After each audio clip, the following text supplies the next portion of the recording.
শাকিবকে পেতে হলে খরচ করতে হবে দ্বিগুণ।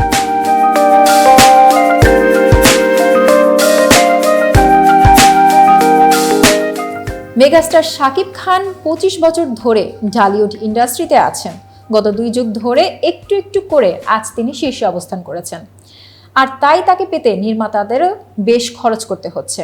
এই শীর্ষ তারকাকে পরবর্তী সিনেমার জন্য পারিশ্রমিক হিসেবে দিতে হবে দ্বিগুণ।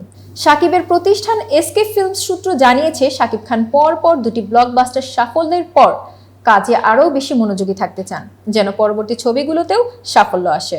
এর জন্য চান বড় আয়োজন, বড় পরিসরের কাজ। এখন থেকে পরবর্তী সব সিনেমায় তিনি 2 কোটি টাকা করে পারিশ্রমিক নেবেন।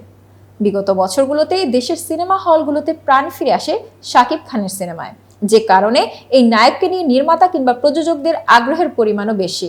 তবে সম্প্রতি সময়ে একের পর এক সাফল্য সিনেমার পরিমাণ কমিয়ে আনছে শাকিব খান। বছরে 2 থেকে 3টির বেশি সিনেমায় কাজ করছেন তিনি। বেছে বেছে ভালো গল্প ও বড় পরিসরে কাজকেই প্রাধান্য দিচ্ছেন নায়ক। বিভিন্ন মাধ্যমে খবর, তুফান সিনেমা ইতিমধ্যেই 20 কোটির বেশি আয় ছাড়িয়েছে।